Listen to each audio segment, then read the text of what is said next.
Bismillahirrahmanirrahim. My dear viewers, Assalamu alaikum. Finally, I am here with explanation of the play King Lear, written by William Shakespeare.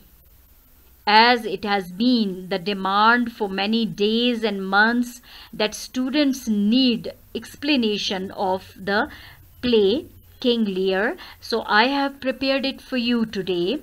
I must tell you that King Lear is one of the tragedies of William Shakespeare.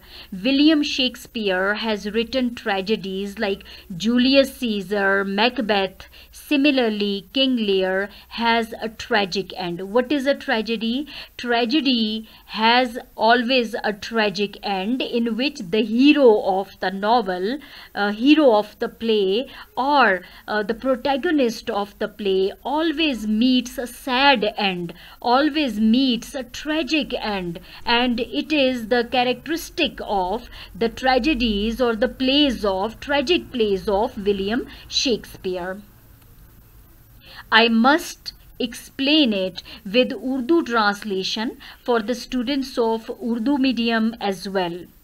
I hope it will be useful for you, and my lecture will be helpful for you in your coming examination. Please don't forget to press like button.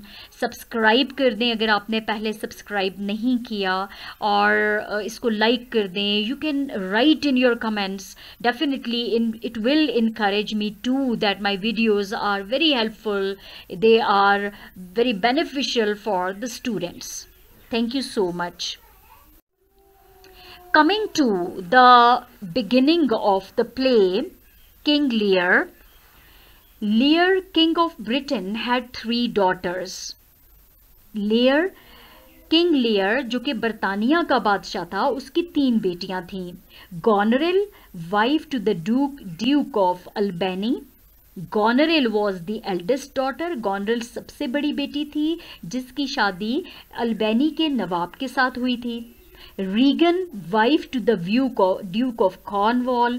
Regan जिसकी शादी Cornwall के नवाब से हुई हुई थी. इसका मतलब है कि दोनों बड़ी बेटियां मैरिड थीं. And Cordelia, a young maid. Cordelia जो कि नौजवान लड़की थी, for whose love the king of France and duke of Burgundy were joint suitors. वो छोटी थी और जब प्ले शुरू हुआ तो अभी वो अनमैरिड थी, उसकी शादी नहीं हुई हुई थी, लेकिन उस वक्त कोर्ट के अंदर 2 लोग मौजूद थे. बादशाह के दरबार में उस वक्त 2 लोग मौजूद थे विद देयर प्रपोजल्स. वो अपने प्रपोजल्स के साथ आए थे. एक प्रपोजल किंग ऑफ फ्रांस के बादशाह की तरफ से था, एंड ड्यूक ऑफ बर्गंडी, और दूसरा जो था वो बर्गंडी के नवाब की तरफ से प्रपोजल था. दे वर जॉइंट सूटर्स. दोनों वहां पे शादी की गर्ज से आए थे, and were at this time making stay for that purpose in the court of लियर. और उस वक्त वो इसी मकसद से किंग लियर के दरबार में ठहरे हुए थे. So we have come to know in the very beginning कि King Lear had 3 daughters. उसकी 3 बेटियां थी. सबसे बड़ी गॉनरल थी जिसके अल्बेनी के नवाब से शादी हुई थी. रीगन कॉर्नवॉल के नवाब के साथ शादी हुई थी. कॉर्डेलिया अभी अनमैरिड थी जब प्ले शुरू हुआ था, लेकिन उस वक्त हमें पता चला कि कोर्ट में 2 लोग आके ठहरे हुए हैं जो प्रपोजल्स के साथ आए हैं. एक फ्रांस का किंग आया हुआ है और दूसरा ड्यूक ऑफ बर्गंडी का नवाब भी वहां मौजूद है अपने प्रपोजल लेके. So the decisions of the king. अब क्या हुआ, बादशाह ने क्या डिसीजन किया, उसने क्या फैसला किया. Now the old king, worn out with age and fatigue of the government, he being more than 80 years old, determined to take no further part in state affairs, but to leave the management to younger friends, that he might have time to prepare for death, which must at no longer period ensue. With this intent he called his 3 daughters to him, to know from their own lips which of them loved him best, that he might part his kingdom among them in such proportions as their affection for him should seem to deserve. Now I am going to translate this paragraph. बूढ़ा बादशाह, जिसको ज़्यादा उम्र और हुकूमत चलाने की मुशक्क़त ने अब थका दिया था, अब वो हुकूमती मामलात में मज़ीद हिस्सा ना लेने के लिए पुरज़्म था, और वो चाहता था कि वो ये हुकूमती इंतज़ाम नौजवान लोगों के हवाले कर दे ताकि उसे मौत की तैयारी के लिए अब वक्त मिल सके, जो अब वो ज़्यादा दूर ना था। क्योंकि इस इरादे से, क्योंकि ही बीइंग अ 4 स्कोर ईयर्स, यानी अब वो 80 साल का हो गया था। 1 score is equal to 20 years. एक स्कोर ईयर जो है वो 20 ईयर्स का है, तो 4 स्कोर जो है वो 80 ईयर, अब वो 80 ईयर्स का हो गया था। अब वो चाहता था कि अब उसकी मौत बहुत करीब है और उसे मौत की तैयारी करनी चाहिए और अपनी हुकूमत की भागदौड़ अपनी बेटियों को संभाल दे। इसी के इरादे के साथ उसने अपनी तीनों बेटियों को बुलाया और ख़ुद उनके मुंह से ये सुनकर, ताकि वो जान सके कि इनमें से कौन अपने बाप से ज़्यादा मोहब्बत करती है, और वो इनकी मोहब्बत के तनासब से उनके दरमियान अपनी सल्तनत को तकसीम करेगा। अब बादशाह ने फैसला कर दिया कि वो अब अपने निज़ाम हुकूमत अपनी बेटियों को दे देगा, और अब वो चाहता था कि वो अपनी बेटियों को बुलाए, उनके मुँह से ये बात सुने कि वो अपने बाप से कितना प्यार करती हैं, और बाप उनके जितना वो अपना एक्सप्रेस करेंगी, अपनी मोहब्बत का इजहार करेंगी अपने बाप के लिए, वो उसी हिसाब से अपनी जायदाद, अपनी सल्तनत का हिस्सा उनके नाम करता जाएगा। अब ये बादशाह ने फैसला कर लिया। Now he wanted to test the love of his daughters to distribute the kingdom equally among them.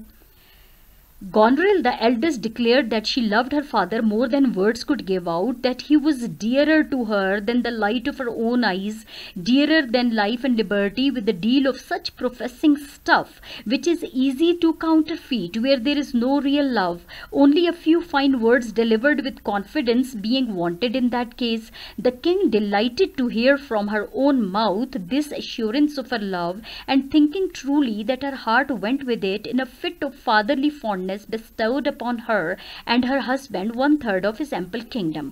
सबसे पहले उसने अपनी सबसे बड़ी बेटी गॉनरल को बुलाया। गॉनरल, जो कि सबसे बड़ी थी, उसने कहा कि वो अपने बाप से इतनी मोहब्बत करती है जिसका इजहार वो अल्फाज में नहीं कर सकती। वो अपनी आंखों की रोशनी से भी ज़्यादा अपने बाप को अजीज़ रखती है। उसका बाप उसकी आंखों की रोशनी से भी ज़्यादा अजीज़ है, ज़िंदगी और आज़ादी से भी ज़्यादा अजीज़ है। इसने ऐसे बहुत से बनावटी और मसनूई अल्फाज कहे जबकि इनमें हकीकी मोहब्बत मौजूद ना थी। सिर्फ एतमाद के साथ चंद अच्छे अल्फाज थे जो कि इस मामले में दरकार थे, और बादशाह वो सिर्फ अल्फाज पे ही बहुत खुश हो गया। बादशाह ने उसके मुंह से अपनी मोहब्बत का यकीनी इजहार सुनकर वो इतना खुश हुआ, और ये ख्याल करते हुए कि ये उसके दिल की आवाज़ है, उसने पिदराना जज्बे में आके, बाप का जो जज्बा और शौक था उसमें आकर उसने उसको और उसके शौहर को अपनी वसी सल्तनत का 1/3 हिस्सा अता कर दिया। Then, calling to him his second daughter, he demanded what she had to say.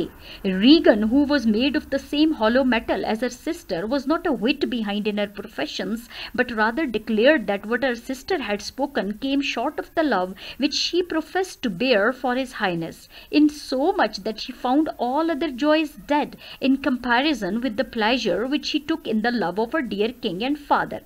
अब उसने अपनी दूसरी बेटी रीगन को बुलाया। इसने मुतालबा किया कि अब वो रीगन क्या कहना चाहती है। रीगन, जो कि अपनी पहली बहन की तरह उसी तरह खोखली धात से बनी हुई थी, हॉलो मेटल खोखली धात से बनी हुई थी, उसने भी अपने इज़हार मोहब्बत में वो किसी तरह पीछे ना रही, ज़रा बराबर भी, विट बिहाइंड, विट मीन ज़रा बराबर भी वो पीछे ना रही। उसने ऐलान किया कि उसकी बहन ने जो अल्फाज भी कहे वो जनाबे वाला की मोहब्बत के इजहार के लिए बिल्कुल नाकाफ़ी हैं। जितनी खुशी उसे अपने बादशाह और बाप की मोहब्बत में मिलती है, उसके मुकाबले में सारी दुनिया की बाकी खुशियाँ बिल्कुल बेमानी हैं। यानी उसने अपने बाप से मोहब्बत का इजहार ऐसे किया, उसने कहा कि जो कुछ उसकी बहन ने कहा वो तो कुछ भी नहीं है, और सारी दुनिया की उसे दुनिया में किसी चीज़ में भी इतनी खुशी नहीं है जितनी कि उसे अपने बाप के प्यार में खुशी है, या उसके बाप की मोहब्बत में जो उसे खुशी मिलती है उसके मुकाबले में दुनिया की सारी खुशियाँ बेमानी हैं। Lear, blessed in having such loving children as he thought and could do no less after the handsome assurances which Regan had made, then bestow 1/3 of his kingdom upon her and her husband, equal in size to that which he had already given away to Goneril. Now बादशाह ने इतना प्यार देने वाले बच्चों के लिए खुद को मुबारकबाद देते हुए कहा, और रीगन के खूबसूरत प्यार की यकीन दहानी के बाद इसने उसके शौहर को और उसको सल्तनत का 1/3 हिस्सा उनको भी दे दिया, और इस हिस्से के बराबर था जो उसने पहली बेटी गॉनरेल को दिया था।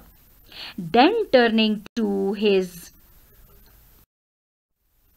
youngest daughter Cordelia, whom he called his joy, he asked what she had to say, thinking no doubt that she would glad his ears with the same loving speeches which her sisters had uttered, or rather that her expressions would be so much stranger than theirs, as she had always been his darling and favored by him above either of them. But Cordelia, disgusted with the flattery of her sisters, whose hearts she knew were far from their lips, and seeing that all their coaxing speeches were only intended to wheedle the old king out of his dominions, that they and their husbands might reign in his lifetime, made no other reply but this, that she loved his majesty according to her duty, neither more nor less. अब फिर अपनी सबसे छोटी बेटी की तरफ उसने मुड़ते हुए कहा, जिसे वो अपनी खुशी कहता था। इसने पूछा कि इसे इस सिलसिले में क्या कहना है। बेशक उसके ख्याल के साथ वो इसी मोहब्बत भरे अल्फाज से इसके कानों को खुश कर देगी। बादशाह का ख्याल था कि वो इसी तरह के मोहब्बत भरे अल्फाज कह के उसके कानों को खुश कर देगी, क्योंकि वो हमेशा से उसकी सबसे प्यारी बेटी थी और उन दोनों बहनों से ज़्यादा वो बादशाह उस पर मेहरबान था। लेकिन कॉर्डेलिया अपनी बहनों जैसी चापलूसी और खुशामद से नफरत करते हुए और ये जानते हुए कि उनके दिल इनके होंठों से जो कुछ उन्होंने कहा वो उससे बहुत दूर हैं, उनके दिल बहुत दूर थे इन चीज़ों से, और ये देखते हुए कि इनकी खुशामद भरी तकदीर का मकसद सिर्फ ये था कि बूढ़े बादशाह को उसकी सल्तनत से महरूम किया जाए, ज़्यादा से ज़्यादा हिस्सा उन्हें मिले, और फिर ताकि वो और उनके शौहर बादशाह की ज़िंदगी में ही अपनी हुकूमत संभाल लें। उसने सिर्फ ये जवाब दिया कि वो अपने फ़राइज़ के मुताबिक अपने बाप से मोहब्बत करती है, ना ज़्यादा करती है ना उससे कम। The king, shocked with this appearance of ingratitude in his favorite child, desired her to consider her words and to mend her speech, lest it should mar her fortunes. बादशाह ने अपनी पसंदीदा बेटी में नाशुक्रगुजारी को देखते हुए इस ख्वाहिश का इजहार किया कि वो उन अल्फाज पर दोबारा गौर करके उसकी इस्लाह करे, कहीं ऐसा ना हो कि ये अल्फाज उसकी किस्मत का सत्यानाश कर दें। Cordelia then told her father that he was her father, that he had given her breeding and loved her, that she returned those duties back as was most fit, and did obey him, love him, most honor him, but that she could not frame her mouth to such large speeches as her sisters had done, or promised to love nothing else in the world. Why had her sisters husbands if they had no love for anything but their father? If she should ever wed, she was sure that the lord to whom she gave her hand would want half her love, half of her care and duty. She should never marry like her sisters to live her father all. अब Cordelia ने अपने आप को बताया कि वो इसका बाप था जिसने उसकी परवरिश की थी, उससे मोहब्बत की, और ये कि उसने हमेशा अपने हकूक़ और फ़राइज़ जो अपने वालिद की तरफ उसके हकूक़ फ़राइज़ थे उसने मुनासिब तरीके से वो अदा किए हैं। इसके हुक्म की, हमेशा अपने बाप के हुक्म की तामील की है, उससे मोहब्बत की है, अपने बाप का हमेशा एहतराम किया है। लेकिन ये कि वो इतने बड़े दावे नहीं करेगी जितना कि उसकी बहनों ने किए, या ये वादा नहीं कर सकती कि वो दुनिया में और किसी से मोहब्बत नहीं करेगी। अगर अपने बाप के अलावा किसी भी फ़र्द से मोहब्बत नहीं करती तो फिर उन्होंने शादियाँ क्यों की? उसने अपनी बहनों का कहा कि उन्होंने कहा था कि वो अपने सिर्फ बाप से मोहब्बत करती हैं। अगर ऐसा तो फिर उन्होंने शादियाँ क्यों की? अगर कॉर्डेलिया कभी शादी करेगी तो वो यकीन से कहती है कि जाहिर है जिसके साथ उसकी शादी होगी तो वो उसकी आधी मोहब्बत का हकदार होगा, उसके आधे हकूक़ और फ़राइज़ ज़ाहिर है वो अपने शौहर को देगी, और वो अपनी बहनों की तरह शादियाँ नहीं करेगी कि वो सिर्फ बाप के लिए ज़िंदा है। Cordelia, who in earnest loved her old father even almost as extravagantly as her sisters pretended to do. अब कॉर्डेलिया जो कि अपने बूढ़े बाप से अपनी बहनों से भी ज़्यादा प्यार करती थी और संजीदगी से मोहब्बत करती थी, और उसे किसी दूसरे मौका पर ऐसा बताती एक बेटी की तरह प्यारे अंदाज में और उन शराइत के बगैर जो उसकी बहनों ने किए, जबकि वो जानती थी कि ऐसा करके उसे बहुत से इनामात मिल सकते थे, और वो इससे ज़्यादा बेहतर अंदाज में उसने सोचा कि वो मोहब्बत भी करे और खामोश भी रहे।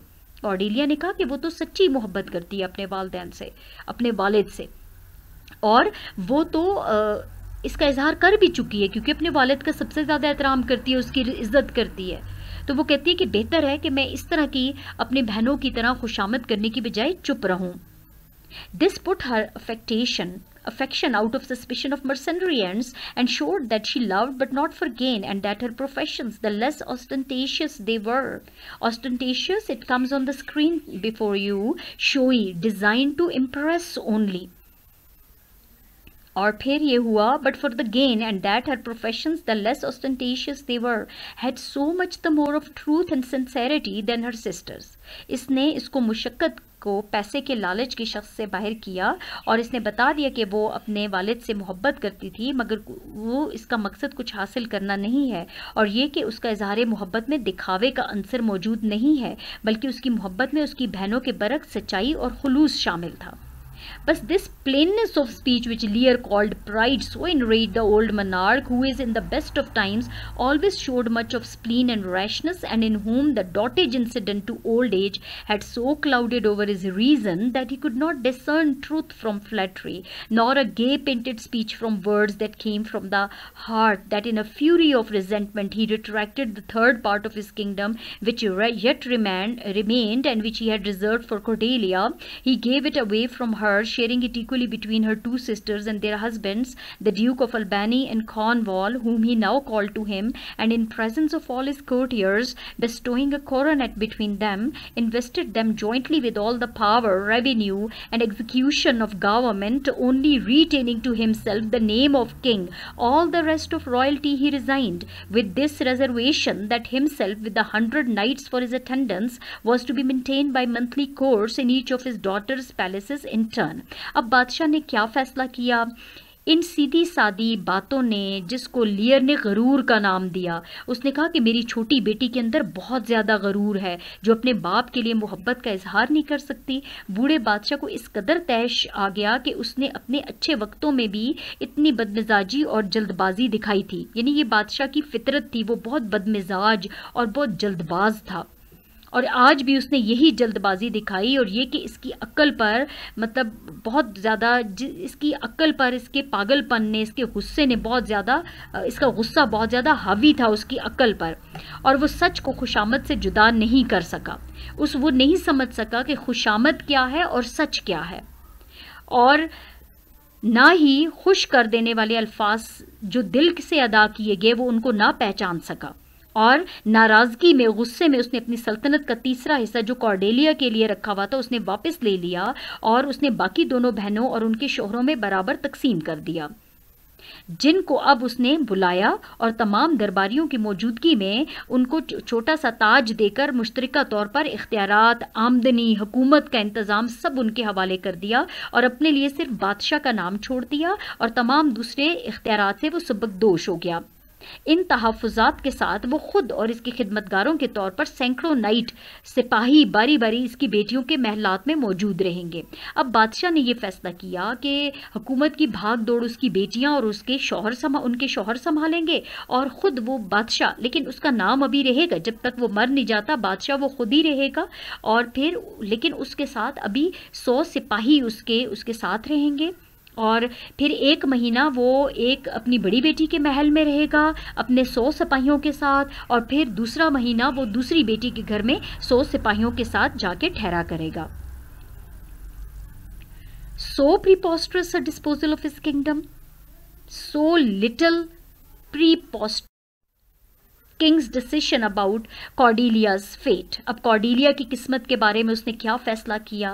वो कहते हैं so preposterous a disposal of his kingdom, so little guided by reason, so much by passion, filled all his courtiers with astonishment and sorrow, but none of them had the courage to interpose between this incensed king and his wrath, except this Earl of Kent, who was beginning to speak a good word for Cordelia, when the passionate Lear, pain of death, commanded him to desist, but the good Kent was not to be repelled. अपनी सल्तनत के बारे में इतनी उल्टी गंगा बहाना, जिसमें अकल कम थे और जज्बात का ज़्यादा इस्तेमाल किया गया था, इसने तमाम दरबारियों को हैरानगी और गम और दुख से भर दिया. लेकिन कोई भी जुर्रत ना कर सका कि वो बादशाह को बता सकें कि वो गलत कर रहा है, या उसके गुस्से के दरमियान वो मुदाखलत कर सकते, सिवाय कैंट के नवाब में. एक कैंट का नवाब वहाँ पे बादशाह के दरबार में होता था, जो बादशाह के बहुत क्लोज होता था. जो कॉर्डेलिया के लिए अच्छे अल्फाज बोलने ही वाला था, जब जज्बाती बादशाह ने, जो मौत की तकलीफ में इस वक्त मुब्तला था, उसने उसे बाज रहने का हुक्म दिया कि वो कोई लफ्ज़ नहीं कहेगा, मगर कैंट को वो बाज ना रख सका। कैंट ने बोलना शुरू किया। He had been ever loyal to Lear, whom he had honored as a king, loved as a father, then a pawn to wage against his royal master's enemy, nor feared to lose it when Lear's safety was the motive. कहते ये जो cantt था ना, नवाब cantt का जो नवाब था, वो बादशाह का वफादार रहा था हमेशा। इसने हमेशा बादशाह का एहतराम किया था और बिल्कुल बाप की तरह उसको मुकाम दिया था। वो कठपुतली की तरह नहीं था कि जो दुश्मनों के खिलाफ बादशाह के हक में लड़े, और ना उसके खौफ के साथ कि वो उसे खो देगा। जब लेयर की हिफाजत इसका मकसद होता था तो वो हमेशा बहुत लॉयली, बहुत वफादारी से ये काम सरअंजाम देता था। और ना ये कि अब लेयर इसका दुश्मन था कि ये वफादार खादिम अब इसके तमाम पुराने उसूलों को भुलाएगा, बल्कि इसने मर्दानगी के साथ लेयर की मुखालफत की ताकि लेयर के साथ भलाई करे, क्योंकि लेयर अब दीवाना हो चुका था। वो गुज़श्ता औकात में बादशाह का वफादार मुशीर रह चुका था और अब भी इसे तमाम मामलात को उसकी नज़रों से देखता था। इससे सलाह लेनी थी और अब भी उसे उसके मशवरे पर अमल करके आगे बढ़ना था, और वो जल्दबाजी में किए गए गलत फैसले पर ताकि दोबारा गलती ना करे, क्योंकि वो ज़रूर ये फैसला करेगा कि लेयर की छोटी बेटी इससे कम मोहब्बत नहीं करती थी, और ना वो खाली दिल वाले जिनकी आहिस्ता आवाज़ें खोखलेपन की निशानी नहीं थी। वो चाहता था कि वो बादशाह को समझाए कि उनकी बेटी जो है वो दूसरी 2 बेटियों से ज़्यादा उनसे प्यार करती है। सिर्फ वो चुप इसलिए है कि वो खोखली नहीं है अंदर से, वो अंदर से प्यार करती है। When power bowed to flattery, honor was bound to plainness. जब ताकत खुशामद के साथ आगे झुक जाए तो इज्जत भी सादगी की पाबंद होगी। For Lear's threats, what could he do to him whose life was already at his service that should not hinder duty from speaking? और फिर ये हुआ कि लेयर की धमकियां इसके साथ क्या कर सकती थी जिसकी ज़िंदगी पहले ही उसकी खिदमत पे गुजर रही थी। सो ये हकीकत उसको बोलने से, उसने कहा कि वो जो भी बादशाह उसके साथ करे, जो भी सज़ा दे, वो उसे बोलना ज़रूर चाहिए। The honest freedom of this good Earl of Kent only stirred up the king's wrath the more.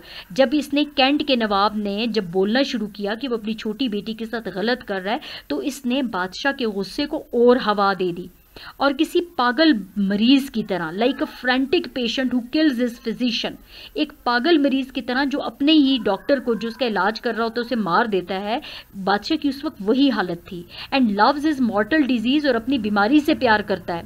He banished this true servant, उसने इस वफादार मुलाजिम को निकाल दिया। And allotted him but 5 days to make his preparations for departure, और उसको सिर्फ 5 दिन दिए कि अपने डिपार्चर के लिए अपनी रुखसती की तैयारियां करे। But if on the 6th his hated person was found within the realm of Britain, लेकिन छठे दिन अगर उस शख्स को, क्योंकि अब वो उसके लिए काबिल नफरत हो चुका था, कहता अगर मैंने तुम्हें यहाँ छठे दिन देख लिया तो फिर that moment was to be his death, वो लम्हा तुम्हारी मौत का लम्हा होगा। अब बेचारा कैंट क्या करता? Kent bade farewell to the king. Kent ने उसको खुदाफिज कहा, and he said that he was bound to, and he left the court. अब वो जलावतनी के लिए तैयार हो गया, और जहाँ से पहले उसने कॉर्डेलिया को देवताओं की हिफाजत में छोड़ा, उससे पहले उसने कॉर्डेलिया को दुआ दी कि अल्लाह तुम्हारी हिफाजत करे। ऐसी खातून जिसने सही तौर पर सोचा था और नहायत दूरअंदेशी के साथ बात की थी, और उसकी ख्वाहिश थी कि वो इसकी बहनों के बड़े बड़े दावों का जवाब सिर्फ मोहब्बत के कामों से दिया जा सकता था। और फिर वो चला गया और ये बोलते हुए कि नए मुल्क जाने के लिए रास्ता अपना तलाश कर ले। अब बादशाह के दरबार में जो 2 प्रपोजल्स थे, एक किंग ऑफ फ्रांस का था और दूसरा ड्यूक ऑफ बरगंडी का था। अब वो बादशाह ने उन दोनों को अपने दरबार में बुलाया और कहा कि to hear the determination of Lear about his youngest daughter, कि वो अपने उसकी छोटी बेटी की किस्मत का फैसला सुन लें। And to know whether they would persist in their courtship to Cordelia, कि अब कॉर्डेलिया की किस्मत के बारे में सुन के कि बादशाह ने अपनी बेटी के बारे में क्या फैसला किया है, क्या फिर भी वो रजामंद हैं उससे शादी करने पे।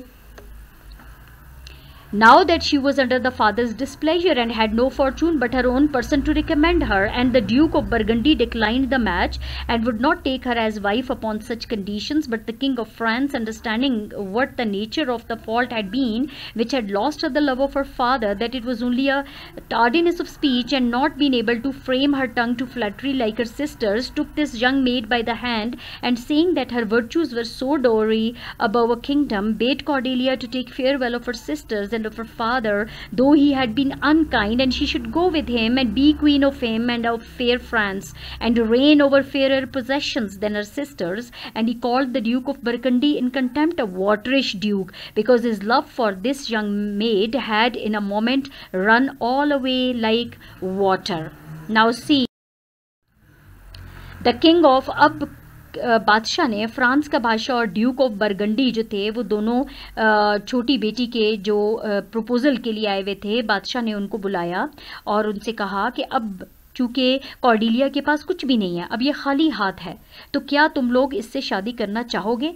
तो ड्यूक ऑफ बरगंडी का जो नवाब था उसने फ़ौरन इसको मुस्तरद कर दिया। उसने कहा नहीं, मैं नहीं शादी करना चाहता, और कहा कि वो इन शराइत पर इसको अपनी बीवी नहीं बनाएगा। लेकिन फ्रांस का बादशाह ये समझते हुए कि गलती किस नौयत की थी,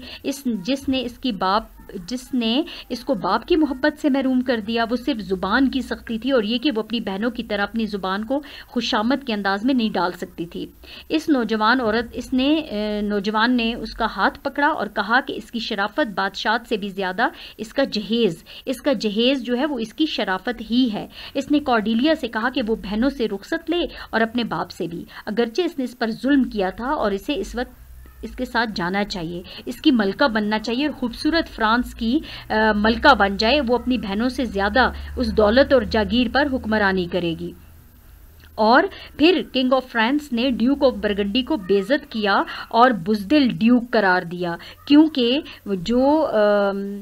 क्योंकि उस कॉर्डेलिया के लिए उसकी मोहब्बत एक लम्हे के अंदर पानी की तरह बहकर ख़त्म होगी। Waterish duke, his feelings run away like waters. King of France ने मॉक किया, यानी तंज किया कि तुम्हारी इतनी मोहब्बत थी जो कि पानी की तरह एकदम से बह गई, ये सुनकर कि अब कॉर्डेलिया के पास कोई दौलत कोई जायदाद नहीं है। Then Cordelia, with weeping eyes, took leave of her sisters and besought them to love their father well and make good their professions, and they sullenly told her not to prescribe to them, for they knew their duty, but to strive to content her husband who had taken her as fortune's arm. फिर Cordelia ने आंसू भरी आंखों के साथ अपनी बहनों से रुखसत ली और उनसे इल्तिजा की कि वो अपने बाप का बहुत ज़्यादा ख्याल रखें, इसी तरह मोहब्बत करें जैसे उन्होंने दावा किया है। और उन्होंने फिर बहनों ने उसको रूठे हुए अंदाज में बताया कि वो इनको मशवरे ना दे, क्योंकि वो अपने फ़राइज़ खूब अच्छी तरह जानती हैं, बल्कि वो अपने शौहर को मुतमईन करने की कोशिश करे जिसने इसे खुशकिस्मती समझ कर लिया। जबकि और कॉर्डेलिया अफसुर्दा दिल के साथ रुखसत हुई और अपनी बहनों का मकरो फ़रेब क्योंकि वो जानती थी और वो अपने बाप को उससे ज़्यादा अच्छे हाथों में देना चाहती थी जिनमें वो इनको छोड़ के जा रही थी, क्योंकि उसे शक था कि उसकी बहनें अपने बाप का ख्याल नहीं रखेंगी, क्योंकि उनको जायदाद मिल चुकी है और अब वो अपने बाप का बिल्कुल ख्याल नहीं रखेंगी। Cordelia was no sooner gone than the devilish dispositions of assistants began to show themselves. अभी कॉर्डेलिया गई थी, अभी रुखसती हुई थी कि दोनों बहनों का जो शैतानी चेहरा था वो सामने आ गया। Even before the expiration of the first month, which Lear was to spend by agreement with his eldest daughter, जैसे कि लियर ने कहा था कि वो 1 महीना अपनी सबसे बड़ी बेटी के पास रहेगा अपने 100 सिपाहियों के साथ और दूसरे के साथ रहेगा, अभी वो 1 महीना ख़त्म नहीं हुआ था। Gonril, the old king, began to find out the difference between promises and performances. बादशाह ने महसूस करना शुरू कर दिया कि जो उन्होंने वादे किए थे, जो दावे किए थे, उसमें और उनके अमाल में तो बहुत बड़ा फ़र्क है। This wretch, having got from her father all that he had to bestow, even to the giving away of the crown from off his head, began to grudge even those small remnants of royalty which the old man had reserved to himself to please his fancy. With the idea of being still a king, she could not bear to see him and his 100 knights. Cordelia को गए हुए अभी ज़्यादा अरसा, अभी महीना भी नहीं हुआ था कि उसकी बहनों की शैतानी किरदार असल शक्ल ज़ाहिर होना शुरू हो गई। यहाँ तक कि पहले माह के गुजरने से पहले ही लियर ने अपनी बड़ी बेटी गॉनरल के मुआहदे के तहत जो कि उसने गुजारना था, उसने फ़र्क देख लिया उसके लहजे में। और फिर बूढ़े बादशाह ने जो कि एक क्राउन, एक ताज जो था वो अपने लिए रखा था, इस ख्याल को तकवीत देने के लिए कि वो अब भी बादशाह है, वो इसी और उसके सैकड़ों नवाबों को बर्दाश्त नहीं कर सकती थी। उसकी बेटी ने सामने जाहिर कर दिया अपने एक्शन से कि वो बादशाह को और उसके ये जो 100 सिपाही हैं उनको बर्दाश्त नहीं कर सकती। Every time she met her father she put on a frowning countenance. अब उसका क्या रवैया था अपने जब भी अपने वालिद से मिलती थी उसके चेहरे पे हमेशा तेवरी होती थी, गुस्से की हालत में वो मिलती थी। और फिर शी वुड फेन सिकनेस और anything to get rid of the sight of him. जब भी बादशाह उससे बात करना चाहता था वो हमेशा ये बहाना कर देती थी कि वो बीमार है, और वो उसके सामने भी आना पसंद नहीं करती थी। For it was plain that she esteemed his old age too useless burden and his attendance and unnecessary expense. Not only she herself slackened in her expressions of duty to the king, but by slackened in her expression of duty to the king, but by her example. And it is to be feared, not without her private instructions, her very servants affected to treat him with neglect, and would either refuse to obey his orders or still more contemptuously pretend not to hear him. Lear could not but perceive this alteration in the behavior of his daughter, but he shut his eyes against it as long as he could, as people commonly are unwilling to believe the unpleasant consequences which their own mistakes and obstinacy have brought upon them. अब ये था कि वो ना सिर्फ खुद बादशाह को अवॉइड करती थी, उसके सामने नहीं आती थी, बल्कि उसने अपने ज़ाती मुलाजमों को भी मना कर दिया था कि वो बादशाह के सामने ज़्यादा मत जाएं और उसकी बात ना सुने। इसके खादिम भी बादशाह को नज़रअंदाज करते थे और इसके अहकामात को मानने से इनकार करते, बल्कि इससे भी ज़्यादा तौहीन आमेज़ अंदाज में उसकी बात को सुनते थे। लेयर इस तब्दीली को अपनी बेटी के रवैये के तनाज़र में देखता था, लेकिन जब तक वो ऐसा कर सकता था वो इस पर चशमपोशी करता रहा, क्योंकि लोग आम तौर पर उन नाखुशगवार नताइज को मानने के लिए तैयार नहीं होते जो खुद इनकी अपनी गलतियों और जिद का नतीजा हो। यानी ये इंसान की नेचर है, जो चीज़ वो जिद से हासिल करता है और उसका नतीजा अच्छा नहीं होता, जो चीज़ वो अपनी गलती से जो नतीजा भुगत रहा होता है, वो अक्सर उस पर खामोश ही रहता है, उस पर पर्दा डाले रखता है, उसके बारे में ज़्यादा शिकायत फिर नहीं कर सकता। True love and fidelity are no more to be strained by ill then falsehood and hollow heartedness can be conciliated by good usage. This eminently appears in the instance of the good Earl of Kent, who, though banished by Lear and his life made forfeit if he were found in Britain, chose to stay and abide by all consequences as long as there was a chance of his being useful to the king, his master. See to what mean shifts and disguises poor loyalty is forced to submit sometimes, yet it counts nothing base or unworthy, so as it can but do service where it owes as obligation.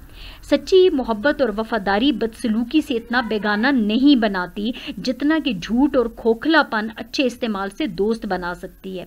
ये सब कुछ earl of Kent की मिसाल में वाज़े तौर पे देखा जा सकता था, जो कि लेयर ने अगरचे उसको जला वतन कर दिया, जबकि बेटियों के खोखलेपन पे यकीन रख के उसने उन सब कुछ अपनी बेटियों के हवाले कर दिया। कॉर्डेलिया के जो सच था उस पे उसने यकीन ना किया और उसको जला वतन कर दिया, उसकी भी शादी करके उसको बगैर कुछ जायदाद के उसको रुखसत कर दिया।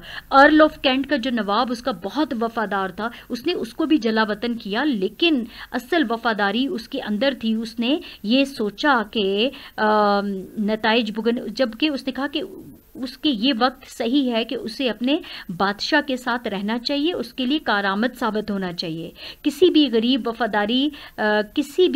वफादारी तब्दील होने का भेस बदलने के सामने झुक जाती है, फिर भी इसमें नाम और जीनत की कोई चीज़ नहीं है, ताकि ये खिदमत करे। जहाँ तक ये कर्ज है उस पर, वो चाहता है कि वो भेस बदल कर बादशाह की खिदमत में जाए, क्योंकि ये गलत वक्त है, उसे इस वक्त बादशाह को अकेला नहीं छोड़ना चाहिए।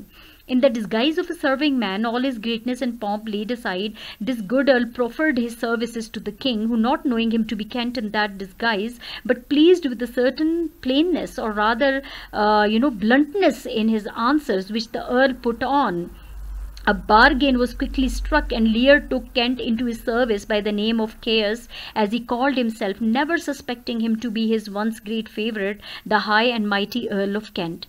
एक खिदमतगार का भेस बदल के उसने अपनी तमाम, अगरचे वो भी केंट का नवाब था, लेकिन फिर उसने अपनी शान शौकत को एक साइड पे रखा और वो फिर एक खिदमतगार की हैसियत से बादशाह के सामने पेश हुआ। बादशाह ने उसको ना पहचाना और फिर उसको अपनी खिदमत में रख लिया। जल्दी से एक मामला तय किया गया और लियर ने केंट को केस के नाम से अपनी खिदमत में लेते हुए कि वो आला और ताकतवर है। The chaos quickly found means to show his fidelity and love to his royal master, for Goneril's steward that same day behaving in a disrespectful manner to Lear and giving him saucy looks and language, as no doubt he was secretly encouraged to do by his mistress, Chaos, not enduring to hear so open an affront put upon majesty, made no more ado but presently tripped up his heels and laid the unmannerly slave in the kennel, for which friendly service Lear become more and more attached to him. इस case ने बहुत जल्दी अपने आका के सामने अपनी मोहब्बत और वफादारी जाहिर कर दी, क्योंकि उसी दिन गोनरिल के खादिम ने उस दिन लियर से बदसलूकी की थी, बादशाह से बदतमीज़ी की थी और गुस्ताखाना नज़रों से बादशाह को देख रहा था, गुस्ताखाना ज़ुबान इस्तेमाल कर रहा था, चूँकि उसकी मिस्ट्रेस ने, और ज़ाहिरी बात है वो ख़ुद से तो ऐसा नहीं कर रहा था, आखिर किंग लियर की बेटी ने ही उसे करने के लिए कहा था कि मेरे बाप के साथ बदतमीज़ी करो, क्योंकि उसने हौसला अफजाई की थी उसकी। सो खादिम लियर जो था उसकी इतनी बरमला गुस्ताखी को बर्दाश्त ना कर सका। ये जो अर्ल ऑफ कैंट था, जो केस के नाम से अब बादशाह की खिदमत में था, वो बादशाह के साथ इतनी बदतमीज़ी बर्दाश्त ना कर सका। उसने हंगामा ना किया, लेकिन उसने किसी तरह से फंसा कर इस गुलाम को ताज़ी खाने में बंद कर दिया, जिसकी वजह से लियर का इससे ताल्लुक़ और ज़्यादा मजबूत हुआ।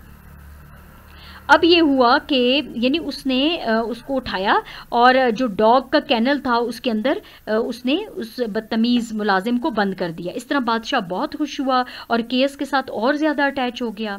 Nor was Kent the only friend Lear had in his degree, and as far as a so insignificant a personage could show his love, the poor fool or jester that had been of his palace while Lear had a palace, as it was the custom of kings and great personages of that time to keep a fool to make them sport after serious businesses.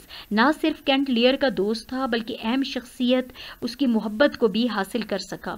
वो उसके महल में भी एक गरीब मस्खरे की तरह सा था, और बादशाह का रिवाज था, उस वक्त बादशाहों का रिवाज होता था कि वो एक मस्खरा अपने दरबार में रखते थे कि जब बादशाह कोई सीरियस संजीदगी के काम या बहुत अहम रियासत के मामलात को तय करके आते थे तो फिर वो मस्खरे उनको खुश किया करते थे। अब ये जो था, ये गरीब मस्खरा अपना, अब the poor fool clung to Lear after he had given away his crown and by his witty sayings would keep up his good humour, though he could not refrain sometimes from jeering at his master for his imprudence in uncrowning himself and giving all away to his daughters, at which time, as he rhyming expressed these daughters, for sudden joy did weep, and he for sorrow sung that such a king should play bo peep and go the fools among।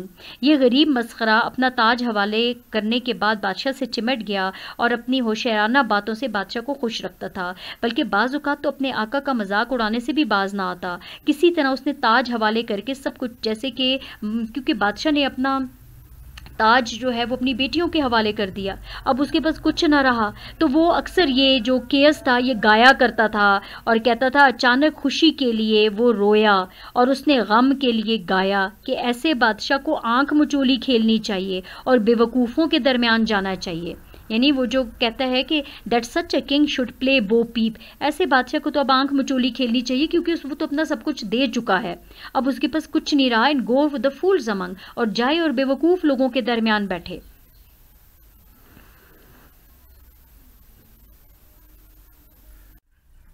And in such wild sayings, the scraps of songs of which he had plenty, this pleasant honest fool poured out his heart even in the presence of Goneril herself, in many a bitter taunt and jest which he cut to the quick, such as comparing the king to the hedge sparrow, who feeds the young of the cuckoo till they grow old enough, and then has its head bit off for its pains, and saying then that the ass may know when the cart draws the horse, and that Lear was no longer Lear but the shadow of Lear, for which free speeches he was once or twice threatened by the whipped। इस तरह की बातों बातों में नगमों के ज़रिए वो मस्खरा, ये जो केस था, ये ना सिर्फ गोनरिल की मौजूदगी में भी, वो ना सिर्फ बादशाह के सामने बल्कि गोनरिल की मौजूदगी में भी अपने एहसासात का इजहार करता था।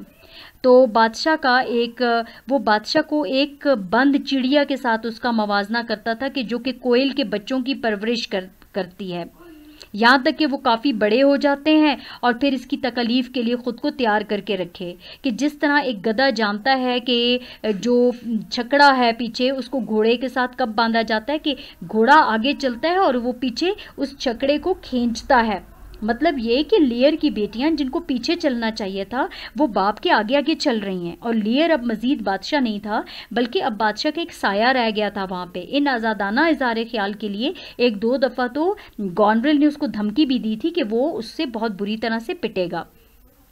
The coolness and falling off the respect which Lear had begun to perceive were not at all the foolish fond father was to suffer from his unworthy daughter.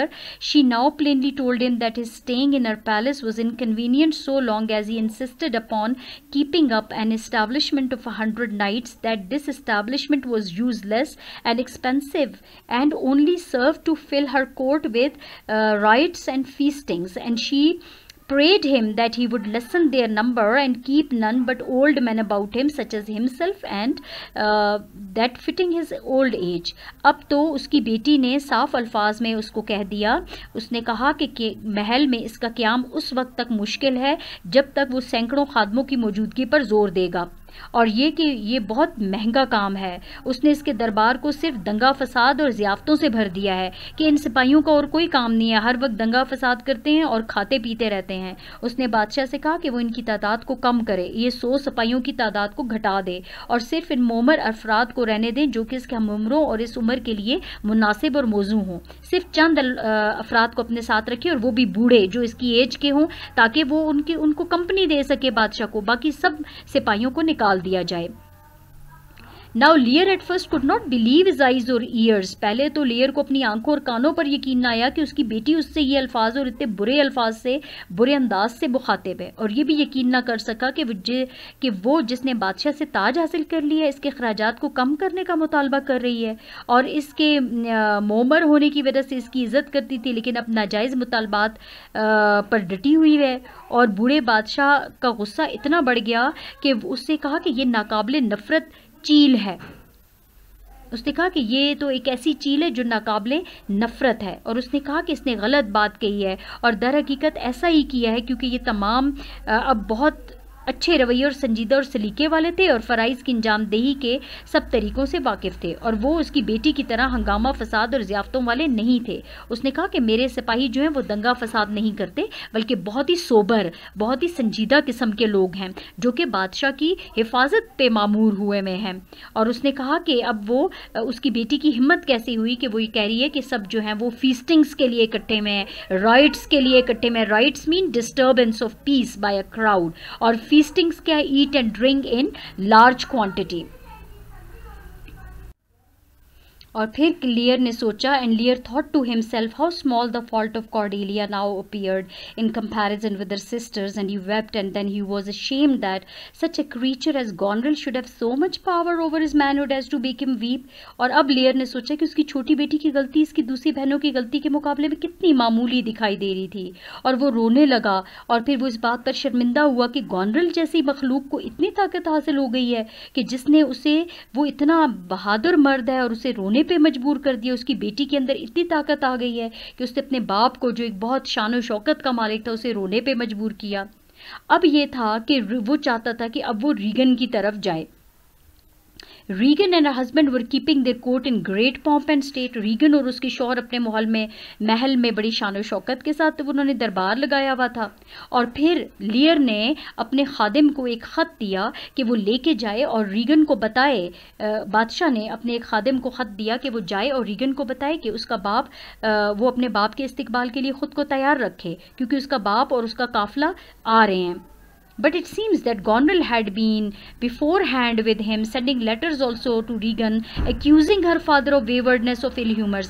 लेकिन ऐसा दिखाई देता था कि Goneril ने पहले से रीगन को खतूत लिखती रही थी अपने बाप के बुरे मिजाज के बारे में, खुदसरी, और उसने अपने बाप की सरकशी का भी जिक्र किया और उसे नसीहत की कि वो इतने बड़े काफिले को बिल्कुल वसूल ना करे जो वो बाप अपने साथ ला रहा है।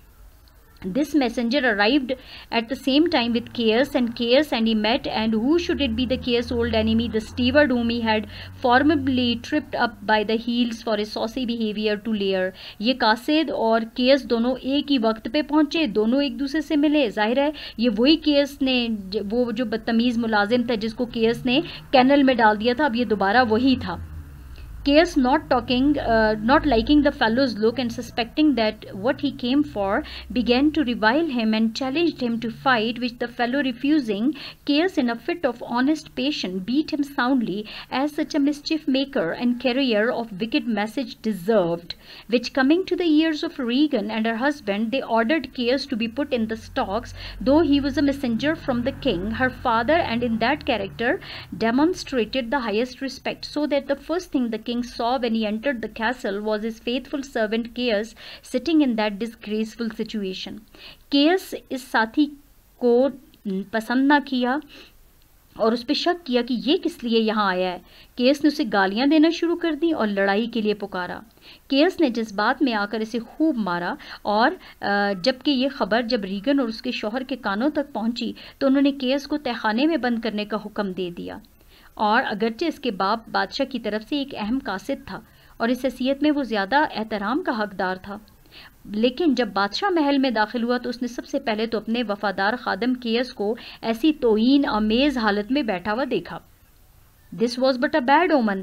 ज़ाहिर है ये इस्तिकबाल के लिए बहुत बुरा शगुन था जिसकी उसको तवक्को रखनी चाहिए थी, बल्कि इसके बाद हालात और भी ख़राब हुए जब अपनी बेटी और शौहर के बारे में पूछने पे उसे बताया गया कि वो दोनों रात भर से थक चुके थे और उन्हें वो किसी सफ़र से वापस आए हैं, वो थक चुके हैं और अब वो आराम कर रहे हैं। लेकिन बार बार इसरार करने पे और गुस्से के अंदाज में जब उस बाप ने कहा कि मेरी बेटी को बुलाया जाए तो वो आ गई, लेकिन ये कि उसने देखा कि गॉनरेल का अंदाज़, वो मिलने तो आए लेकिन उसने देखा कि गॉनरेल भी उनके साथ थी जो कि अपनी कहानी सुनाने के लिए आई थी और उसने अपनी बहन को बाप के खिलाफ कर दिया था।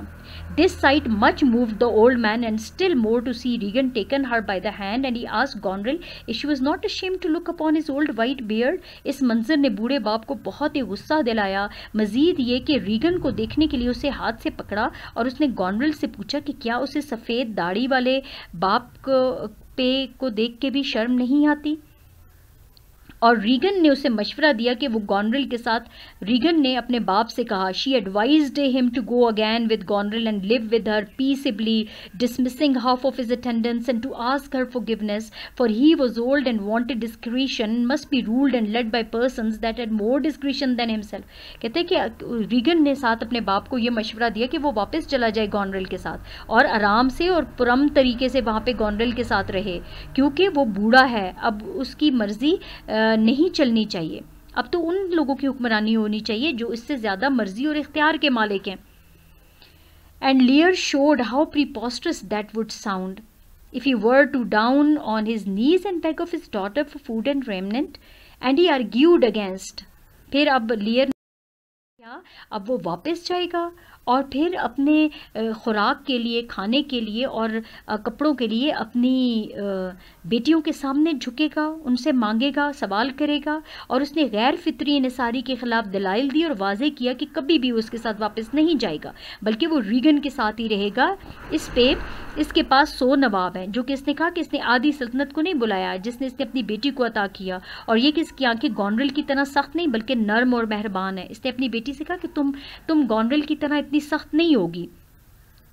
And he said that rather than return to Goneril with half his train cut off, he would go over to France and beg a wretched pension of the king there who had married his youngest daughter without a portion. उसने कहा कि गॉनरेल के साथ वो कभी वापस नहीं जाएगा, बल्कि अपने आधे अमले को बर्खास्त करके वो फ्रांस चला जाएगा। फ्रांस के बादशाह से वो पेंशन तलब करेगा, उससे थोड़ी बहुत, इससे बेहतर है कि वो फ्रांस जाए और कॉर्डेलिया के हस्बैंड से थोड़ी चीज़ तलब कर दे, उससे मांगे, जिसने इसकी छोटी बेटी को बगैर किसी जायदाद के अपने साथ खुश रखा।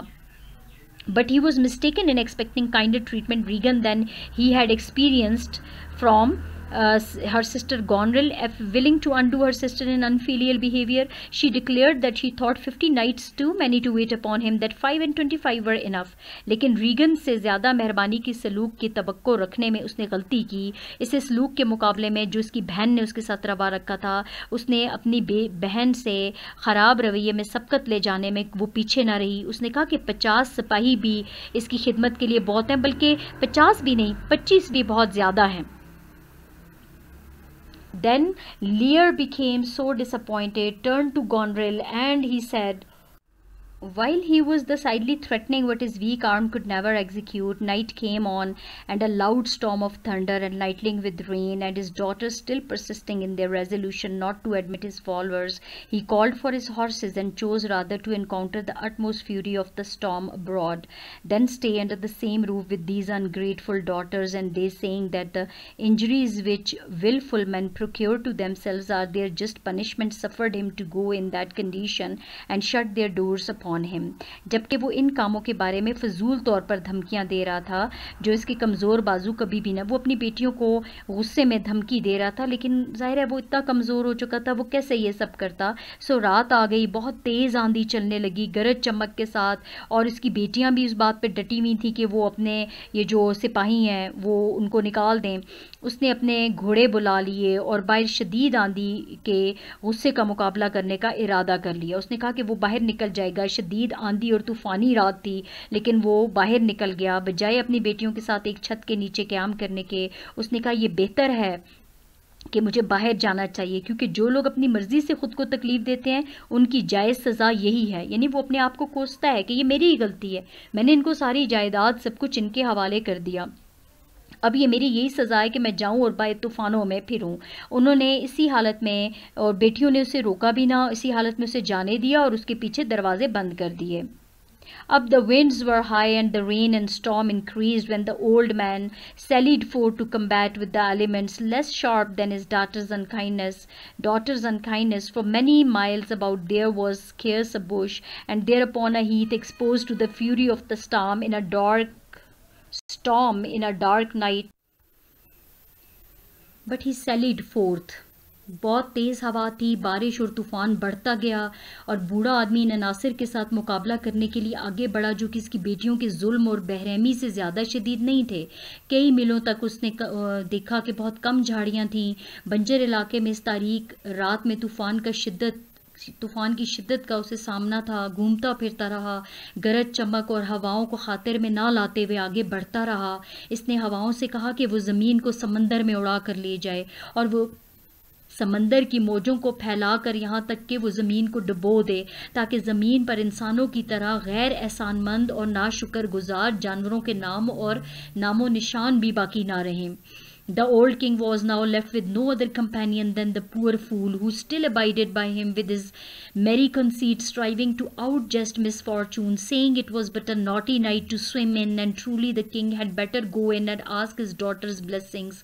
But he that has a little tiny wit, with way who the wind and the rain, must make content with his fortunes fit, though the rain it raineth every day, and swearing It was brave night to cool a lady's pride. बूढ़े बादशाह के साथ गरीब मस्खरे के सिवा कोई साथी बाकी ना रहा, जो कि अब भी उसका साथ दे रहा था, और वो अपने मुबालगा से भरपूर तशबीहात के ज़रिए बादशाह की बदकिस्मती से तवज्जो हटाने के लिए मजाक कर रहा था, ये कहते हुए कि तैरने के लिए तो ये बहुत शरारती रात है, इतनी बारिश है कि हम तो तैर भी सकते हैं। और दर हकीकत बादशाह के लिए बेहतर है कि वो जाकर अपनी बेटी से उसकी खुशनसीबियों के बारे में पूछे।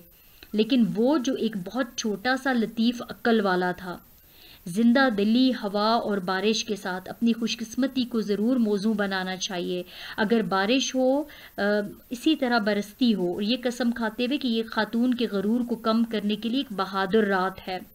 Thus poorly accompanied this once great monarch, who was found by his ever faithful servant, the good Earl of Kent, now transformed to chaos, whoever followed close at his side, though the king did not know him to be the Earl, and he said, "Alas, sir, are you here? Creatures that love night love not such nights as these. This dreadful storm has driven the beasts to their hiding places. Man's nature cannot endure the affliction or the fear."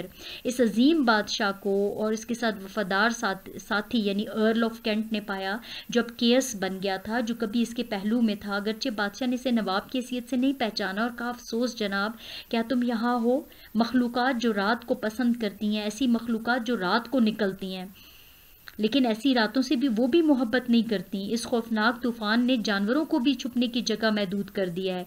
इंसान की फितरत इस अजियत या खौफ को बर्दाश्त नहीं कर सकती। यानी वो अल्लाह ताला की मखलूक़ात जो रात को निकलती हैं, इस रात तो वो भी नहीं निकली तूफ़ान के डर से। और इतना बड़ा बादशाह, बरतानिया का बादशाह, इस वक्त सड़कों पे तूफानी रात में घूम रहा है। और लियर ने उसे बुरा भला कहा और कहा कि ये कम तर बुराइयां वहां महसूस नहीं होती जहां एक बड़ी बीमारी चिमटी हुई हो। तो लियर उसे कहता है कि that these lesser evils were not felt where a greater malady was fixed. जहां अंदरूनी तूफान बहुत ज़्यादा आए हुए हों, इंसान का दिल तूफानों से भरा हो, तो ये बाहर के तूफान उसका कुछ नहीं बिगाड़ सकते। With the assistance of some of the king's attendants who remained loyal, he had the person of his royal master removed at daybreak to the castle of Dover, where his own friends and influence as Earl of Kent chiefly lay, and himself embarking for France, hastened to the court of Cordelia, and did there in such moving terms represent the pitiful condition of a royal father, and stated in such lively colours the inhumanity of her sisters, that this good and loving child, with many tears, besought the king her husband that he would give her leave to embark for England with the sufficient power to subdue these cruel daughters and their husbands, and restore the king her father to his throne, which being granted set forth, and with the royal army landed at Dover. अब वो बादशाह के कुछ दरबारियों की मदद से, जो उसके वफादार थे, उसने अपने आका को दिन के शुरू होते ही डॉवर के किले की तरफ मुंतकिल कर दिया, जहाँ पे अर्ल ऑफ कैंट की हैसियत से इसके साथी उसके ज़ाती असरात से मौजूद थे, और वो खुद जल्दी फ्रांस रवाना हो गया। केस ने कहा कि वो जल्दी से फ्रांस चला जाए, कॉर्डेलिया को उसके बाप के बारे में आगाह करे, और इसकी बहनों के गैर इंसानी सलूक की वजह से जो, और आंखों में आंसू लिए गैर इंसानी सलूक की वजह से जो उसके बाप का हाल हो चुका है। आंखों में आंसू लिए अपने शौहर से कॉर्डेलिया ने दरख्वास्त की कि वो इंग्लैंड जाए। काफ़ी ताकत के साथ, फ़ौज के साथ वो वहाँ पहुँच गई, और अपने बाप बादशाह को, ताकि वो दोबारा से अपनी बहनों से लड़ के अपने बाप को दोबारा तख्त पर बिठा दे, जिसकी इजाज़त उसके शौहर ने दी, और वो रवाना होगी और शाही फ़ौज के साथ वो डॉवर के किले पर उतरी। अब Lear, having some chance escape from the guardians which the good Earl of Kent had put over him to take care of him in his lunacy, was found by some of Cordelia's train wandering about the fields near Dover in a pitiable condition, stark mad, and singing aloud to himself with a crown upon his head which he had made of straw, nettles, and other wild weeds that he had picked up in the cornfield. Lear को जो कि तफाकन इन मुआवज़ों से भाग निकलने में कामयाब हो गया, कॉर्डेलिया के जो कुछ सिपाही थे उन्होंने देखा कि वो खेतों में भाग रहा है, बादशाह जो है वो खेतों में भाग रहा है, और बहुत ही काबिले रहम हालत है उसकी, वो बिल्कुल दीवाना लग रहा था। घास, कांटों और जंगली झाड़ी बूटियों से बना हुआ उसने एक ताज बनाया हुआ था जो अपने सर पे रखा हुआ था। बावाज़े बुलंद वो कोई गीत गा रहा था, जिनको इसने वहाँ से बावाज़े बुलंद वो कोई गीत गाता भागता जा रहा था। By the advice of the physicians, Cordelia, though earnestly desirous of seeing her father, was prevailed upon to put off the meeting. डॉक्टरों के मशवरे से अगरचे कॉर्डेलिया अपने बाप से मिलने की बहुत ख्वाहिश रखती थी, लेकिन उसने उसके जो डॉक्टर थे उन्होंने बताया बादशाह के कि वो अभी अपने बाप से ना मिले, बल्कि उसको मेडिसिन दे के डॉक्टर्स ने उसको सुला दिया ताकि वो अपनी जहनी हालत में वापस आए। कॉर्डेलिया ने बादशाह की सेहतयाबी के एवज अपने सोने जवाहरात देने का डॉक्टर को वादा कर लिया। लियर जल्द अपनी बेटी से मुलाकात के काबिल हो गया। बाप और बेटी के दरमियान मुलाकात को देखना एक नाजुक नज़ारा था। इस गरीब बूढ़े बादशाह की अपनी प्यारी बेटी को देखने की खुशी और बेइंतहा मेहरबानी पर शर्म के एहसास के दरमियान कश्मकश को देखना, जिसको इसने कोई मामूली गलती पर नाराज़ होकर जायदाद से आग कर दिया था। दोनों के जज्बात इसकी बीमारी की बाकियात से लड़ रहे थे, जो बाज़ औक़ात दीवानगी की हालत में उस पर हालत तारी करती थी, और उसे कम याद रहता था कि वो कहाँ है। किसी टाइम तो वो भूल जाता कि वो कहाँ पे है, और ये कौन है जो इतने प्यार से उसको प्यार कर रहा है और उससे बातें कर रहा है। फिर वो साथ खड़े हुए लोगों से कहता कि क्या ये उसकी बेटी कॉर्डेलिया है, या अगर कॉर्डेलिया नहीं है तो वो बादशाह पे बिल्कुल भी ना हंसें, क्योंकि वो समझ रहा है कि ये उसकी बेटी कॉर्डेलिया है। यानी वो बिल्कुल भी अभी वो अपनी ज़हनी हालत में वापस नहीं आया था। और फिर वो बार बार झुकता, कॉर्डेलिया से माफ़ी मांगता, और फिर वो कहता है कि फिर कॉर्डेलिया उससे कहती कि वो माफ़ी ना मांगे, बल्कि इसकी बेटी का हक है कि वो बाप के कदमों में झुके और उससे माफ़ी मांगे। and she kissed him, and then she and that they might be ashamed of themselves to turn their old king father with his white beard out into the cold air when her enemy's dog, though it had bit her, it should have stayed by her fire such as night as that and warmed himself. और इसने अपने बाप को कि इसने अपने बाप को बहुत प्यार किया ताकि वो उस बेरहमी को मिटा सके जो उसकी बहनों ने अपने बाप के साथ किया, कि उसकी बहनों को शर्म आनी चाहिए कि उन्होंने बूढ़े सफ़ेद दाढ़ी वाले बाप को बाहर ठंडी हवा में निकाल दिया, जबकि उसके दुश्मनों का कुत्ता भी अगरचे उससे काट लिया था, ऐसी सर्द रात में उसको आग के पास खुद को गर्म रखने के लिए बिठाया हुआ था. And she told her father how she had come from France with the purpose to bring him assistance. उसने अपने बाप को बताया कि वो फ्रांस से आई है, वो उसकी मदद के लिए आई है. और सब कुछ भूलना, बादशाह को भी चाहिए कि वो सब कुछ भूल जाए. बस इस बूढ़े बादशाह को फर्शनास और प्यारी बेटी की हिफाजत में छोड़ दिया गया, जहाँ पे डॉक्टर्स भी उसको बार बार उसका ख्याल रखते थे और उसका इलाज करने में कामयाब हो गए. अब उन दोनों बहनों के साथ क्या हुआ? These monsters of ingratitude who had been so far. अब उन दोनों बहनों के साथ क्या हुआ? गॉनरेल और रीगन, चूँकि अपने बाप से जो वफ़ादार नहीं हो सकती थी, वो अपने हस्बैंड से कैसे वफ़ादार होती. उन दोनों ने देखा कि in an open way they showed that they have fixed their loves upon another. It happened that the object of their guilty love was the same. It was Edmund.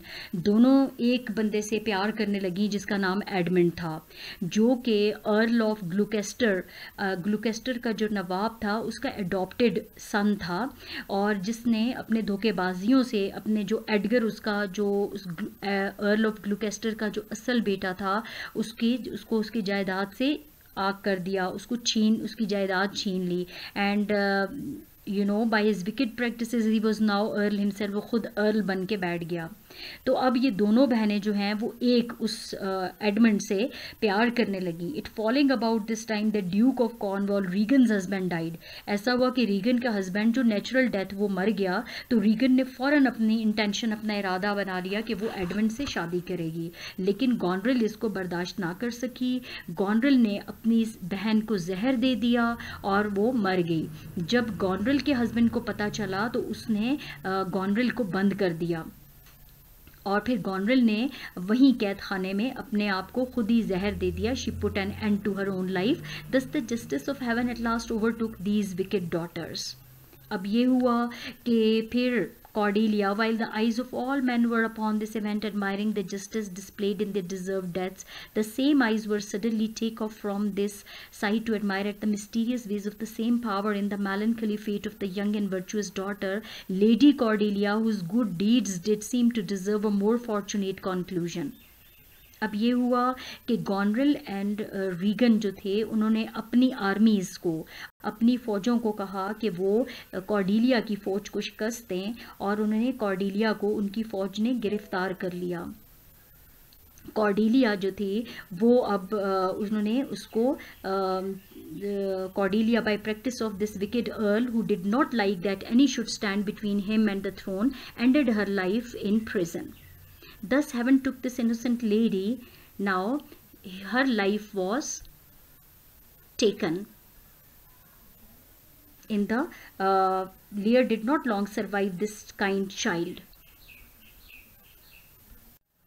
इन दोनों बहनों ने उस एडमंड को ही, जो विकेट बंदा था, उसी को भेजा, और उसने कॉर्डेलिया को कैद कर लिया, और फिर वहीं पे उसको जेल में ही उसकी ज़िंदगी भी ले ली. उसको मार भी दिया क्योंकि वो खुद चाहता था कि वो गॉनरेल और रीगन की जायदाद पे कब्जा कर ले.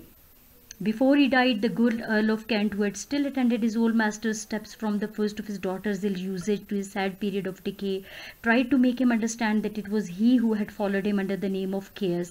फिर जब देखा कि तीनों बेटियां भी मर गईं, अब वो Chaos अब भी बादशाह के साथ था. अब वो बादशाह को बताना चाहता था कि वो उसका पुराना मुलाजिम है, जो कि अर्ल ऑफ कैंट है. लेकिन बादशाह अब इतना पागल हो चुका था, वो अपने होश खो चुका था, क्योंकि कॉर्डेलिया की डेथ ने बादशाह को अब बिल्कुल ही पागल बना दिया.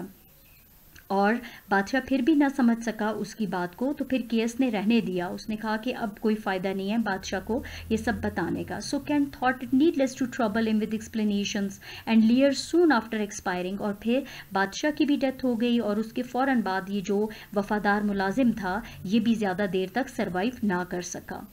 और फिर उनकी जो उनका जो किंगडम था उस पर हुक्मरानी हो गई किंग अर्ल ऑफ ग्लुकेस्टर की, whose treasons were discovered and himself duke of Albany, जो कि गॉनरल का हस्बैंड था। वो अच्छा था, वो कभी भी अपनी वाइफ की चालाकियों में उसका साथ नहीं देता था। तो आखिरकार वही तख्त पे बैठ गया और उसने हुक्मरानी शुरू कर दी। इस तरह से बादशाह भी और उसकी 3 जो बेटियां थीं वो अब इस दुनिया में नहीं रहे थे। This was all the story of king Lear. Now your question number 1 is how many daughters King Lear had and what were their names? King Lear had 3 daughters. The eldest was Goneril, who was a wife to the Duke of Cornwall. The second daughter was Regan, who was married to the Duke of Cornwall.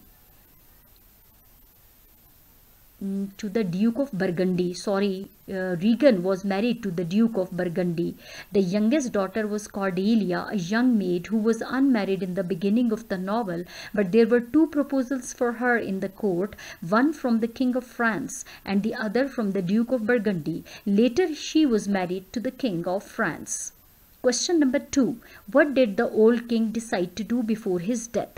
बादशाह ने अपने मरने से पहले क्या करने का फैसला किया? The old king, worn out with age and the fatigues of government, बूढ़ा बादशाह the management to younger strength, उसने फैसला किया कि वो अब नौजवानों के दरमियान ये ताकत को तकसीम कर देगा, so that he might have time to prepare for death, ताकि मौत की तैयारी के लिए उसको वक्त मिल सके. For this purpose he called his 3 daughters to him to know from their own lips which of them loved him best. He wanted to part his kingdom among them in such proportions as their affection for him should seem to deserve. वो चाहता था कि वो उनके मुंह से सुने कि वो अपने बाप से कितना प्यार करती हैं, ताकि उसी हिसाब से वो अपनी सल्तनत के हिस्से उनमें बांट दे. How did the king test the love and loyalty of his daughters? The king wanted to know how much his daughters loved him, so he wanted them to express their love for their father in the finest words and get their reward in the form of good portion of the kingdom. He called his 3 daughters and asked them to tell him how much they loved him. His eldest daughter Goneril said that he was dearer to her than the light of her own eyes, dearer than life and liberty. Regan said that all other joys of the world were meaningless to her as compared with the pleasure which she took in the love of her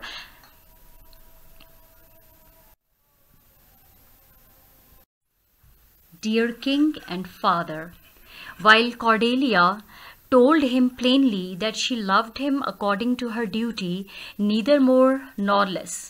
जबकि Cordelia ने उसको बिल्कुल सीधे साधा जवाब दे दिया कि वो उससे प्यार करती है जैसा कि उसका हक है, जैसा कि एक बेटी होने की हैसियत से उसका फ़र्ज़ है.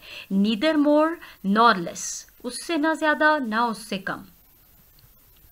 Now question number 4 is, why did the king disinherit Cordelia? बादशाह ने कॉर्डेलिया को डिसइनहेरिट क्यों कर दिया अपनी जायदाद से?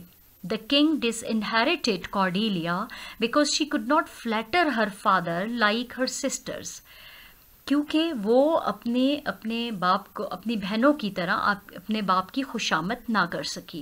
When her father asked her how much she loved him, जब उसके फादर ने उससे पूछा कि वो उससे कितना प्यार करती है, she replied that she loved his majesty according to her duty, neither more nor less. She had always respected her father. उसने हमेशा अपने वालिद की इज्जत की. Obeyed him, उसका हुक्म माना. Loved him, उससे प्यार किया. And most honored him, और सबसे ज़्यादा उसकी इज्जत की, उसको अहमियत दी, उसको फोकियत दी. But she could not frame her mouth to such large speeches as her sisters had done. लेकिन अब वो ऐसा नहीं कर सकती कि अपना बनावटी मुंह बना के बड़ी बड़ी तकरीरें करे जैसा कि उसकी बहनों ने की. Hearing this plain reply, इस तरह का सादा सा जवाब सुनते हुए, the king became so furious, बादशाह इतना गुस्से से आग भगोला हो गया, that he disinherited Cordelia, कि उसने कॉर्डेलिया को आग कर दिया. How did Goneril and Regan treat that old king their father? Goneril और रीगन ने अपने बूढ़े बाप यानी बूढ़ा जो बादशाह था, जो उनका बाप था, उसको कैसे, उसके साथ कैसा सलूक किया? And the answer is Goneril and Regan treated their father badly. उन्होंने बहुत बुरा सलूक किया. Goneril always had frowning countenance. Goneril के चेहरे पे तो हमेशा गुस्सा रहता था. And when the old king wanted to speak with her, she avoided her father because she had started considering him a useless burden. और जब बादशाह उससे बात करना चाहता था तो वो हमेशा उसको अवॉइड करती थी, निगलेक्ट करती थी, क्योंकि वो अब ये समझ रही थी कि वो एक बेकार बोझ है उस पर. Even she had ordered her servants to neglect the king. उसने यहाँ तक कि अपने मुलाजमों को भी हुक्म दिया था कि वो बादशाह को इग्नोर करे, उसको नज़रअंदाज करे. And refuse to obey his orders, और उसका हुक्म मानने से इनकार करे. Regan even did not receive her father at the gate. और रीगन ने क्या किया कि वो तो अपने बाप को खुशामदीद कहने के लिए, उसको वेलकम करने के लिए गेट पे भी ना आई. When he went to live with her, जब वो उसके साथ रहने के लिए गया. She goes to the extent of saying, और यहाँ तक भी उसने कहा that he should go back with Goneril, कि वो गॉनरिल के साथ वापस चला जाए. And cut down his expenses of 100 knights, और अपने जो 100 सिपाही हैं उनके खराजात, उनका जो खर्चा है उसको कम कर दे, यानी अपने सिपाहियों को कम करे. She outdid her sister in unfilial behaviour. वो तो अपने इस जो गुस्ताखाना उसका जो रवैया था उसमें अपनी बहन से भी आगे निकल गई. Question number 6. What role did the Earl of Kent Caius play in the play King Lear? King Lear में Caius ने क्या किरदार अदा किया? The Earl of Kent, जो कैंट का नवाब भी था, and Caius, later on he adopted the name of Caius when he went in the service of the king, played the role of confidant to the king. वो बादशाह का एक उसने ये किरदार अदा किया, एक राजदार का किरदार अदा किया बादशाह के. When he attempted to protect Lear, but Lear ordered to banish him. जब उसने बादशाह को, किंग लियर को बचाने की कोशिश की, लेकिन लियर ने उसको मुल्क बदर कर दिया. He disguised himself as a servant. उसने एक वफादार एक मुलाजिम का भेस बदला with the name of Caius, और अपना नाम केयस रखा. And resolve to remain with him in difficult time. वो उसने तहिया कर लिया, उसने फैसला कर लिया कि वो मुश्किल वक्त में बादशाह के साथ रहेगा. ही फाइट्स एंड रिस्पॉन्ड्स, वो लड़ता भी है और जवाब भी देता है to his daughters on behalf of the king. King के बिहाफ पे उसकी बेटियों को जवाब देता है.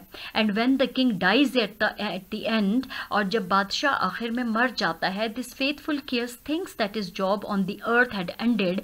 और ये वफादार केयस सोचता है कि दुनिया पे अब उसका काम भी ख़त्म हो गया है. एंड डाइड शॉर्टली आफ्टरवर्ड्स, और उसके फ़ौरन बाद ही, कुछ अरसे के बाद ही वो भी मर जाता है.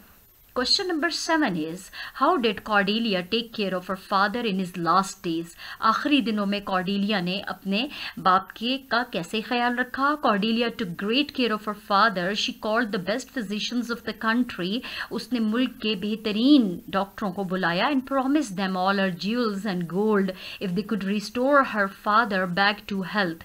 और कहा कि मैं अपना सारा जेवर, अपना सोना, सब कुछ उन फिजिशियंस को, उन डॉक्टर्स को दे दूंगी अगर वो उसके फादर को दोबारा सेहतयाब कर दें. She told the king that it was her duty to take care of him because she was his true and very child. Cordelia वो बादशाह को भी बताती है कि वो ये उसका फ़र्ज़ है, उसका ख्याल रखना उसका फ़र्ज़ है, क्योंकि वो उसकी सच्ची और प्यारी बेटी कॉर्डेलिया है. It was Cordelia's great love, care and filial duty that the physicians at length succeeded in winding up the unuttered and jarring senses which were violently shaken. ये कॉर्डेलिया ही की मोहब्बत थी, उसका बहुत ज़्यादा जो उसने एक बादशाह का ख्याल रखा, उसकी केयर की, और एक बेटी का जो का फ़र्ज़ होता है वो निभाया. कि डॉक्टर्स भी जो थे वो कामयाब हो गए. बादशाह के जो दिमागी हालत जो थी वो ठीक नहीं थी. जैरिंग सेंसेस जो डिस्पर्स उसकी थॉट्स थी, मैंने वो अपने हवास में, होशो हवास में नहीं था, तो वो दोबारा उसके होशो हवास बहाल हो गए. Question number 8 is, who was Edmund and whom he wanted to marry? Edmund कौन था, किससे शादी करना चाहता था? Edmund was the natural son of the late earl of Gloucester, who by his treacheries had succeeded in disinheriting his brother Edgar, जो पहले ही बहुत धोखेबाज था और उसने अपना जो भाई था एडगर उसको विरासत से हटा दिया, the lawful heir from his earldom, जो कि असल मालिक था अपनी जायदाद का, and by his wicked practices, और अपनी चालाक हरकतों से he was now earl himself, वो खुद नवाब बन के बैठ गया था। ही वॉज विकेड मैन, वो बहुत मक्कार आदमी था, and a fit object for the love of such wicked creatures as Goneril and Regan, और चूंकि गॉनरेल और रीगन भी बहुत ही कोई मक्कार किस्म की मखलूक़ात थी, तो उनकी मोहब्बत का एक ज़बरदस्त और बिल्कुल सूटेबल वो ऑब्जेक्ट था, क्योंकि वो भी बहुत मक्कार था। Question number 9 is why did Goneril decide to kill Regan by poison? Goneril ने रीगन को क्यों मारना चाहा जहर देके? Goneril and Regan fell in love with one man who was wicked, and he trapped both sisters in order to gain their wealth and power. Goneril और Regan दोनों एक शख्स के चुंगल में फंस गई। वो दोनों एक शख्स से प्यार करने लगी जो बहुत चालाक था, और उसने इन दोनों बहनों को एक ही वक्त में फंसाया हुआ था ताकि उनकी दौलत और उनकी ताकत पे कब्जा कर ले। हिज नेम वॉज एडमंड, ये वही एडमंड था who was natural son of the late earl of Gloucester, EARL, late earl, जो के मरा हुआ जो नवाब था ग्लुकेस्टर का, उसका इलीगल सन था। When Regan's husband died, she declared her intention to marry Edmund. फिर यूं हुआ कि रीगन का शौहर जब फौत हो गया तो उसने फौरन अपना इजहार कर दिया कि वो एडमंड से शादी करेगी। It roused the jealousy of her sister Goneril and she poisoned her to death. इस तरह गॉनरिल, इसने तो जाहिर है गॉनरिल जो थी वो हसद करने लगी और उसने उसको अपनी बहन रीगन को जहर दे के मार दिया। Question number 10, why did Goneril put an end to her own life? फिर उसने अपनी जिंदगी का खात्मा क्यों कर लिया? Goneril husband, the Duke of Albany, detected his wife in her wicked practices, that she had poisoned her sister to death, and now going to marry Edmund. Goneril के जो हस्बैंड था ड्यूक ऑफ अल्बेनी, उसने अपनी जो wife थी उसकी wicked practices को जान लिया, that she had poisoned her sister to death, कि उसी ने अपनी बहन को जहर दे के मार दिया है, and now going to marry Edmund, और अब एडमंड से शादी करने जा रही है। ही इम्प्रिजनड हर, उसने उसको कैद कर लिया, and she in a fit of disappointed love and rage, और चूंकि वो बहुत मोहब्बत में और गुस्से में, चूंकि वो बहुत मायूस इतनी हो गई थी और इतने गुस्से में आ गई थी कि shortly put an end to her own life, कि वो खुद ही अपने आप को मार देती है। And question number 11 and the last question is who ascended the throne of Britain after the death of King Lear? King Lear की डेथ के बाद ब्रिटेन को के थ्रोन को किसने असेंड किया, कौन तख्त पे बैठा? After the death of king Lear his son in law and Goneril's husband, king Lear का जो दामाद था जो कि गॉनरिल का शौहर था, the duke of Albany, he ascended the throne. Duke of Albany जो था वो तख्त पर बैठ गया। He was a noble man who never participated in his wife's wicked actions, वो एक शरीफ आदमी था, उसने अपनी बीवी के जो मकारियाँ थी उनमें कभी हिस्सा नहीं लिया था, and never encouraged his lady in her wicked proceedings, और उसकी जो मकारियाँ थी उनमें कभी भी अपनी बीवी का साथ नहीं दिया, उसकी हौसला अफजाई कभी इन कामों के लिए नहीं की थी। He was quite innocent of the death of Cordelia. Cordelia की मौत से भी वो बिल्कुल बेखबर था, उसका कोई हाथ नहीं था इसमें। So he became the king of Britain, और एंड पे चूंकि वही रह गया था, he deserved to be ascended to the throne, so he became the king of Britain. वो ब्रिटेन का बादशाह बन गया। I hope these questions are clear to all of you and it has given you sufficient understanding of the play King Lear. Please press the like button and do write your comments. I'll be waiting for them. Thank you so much. Allah Hafiz.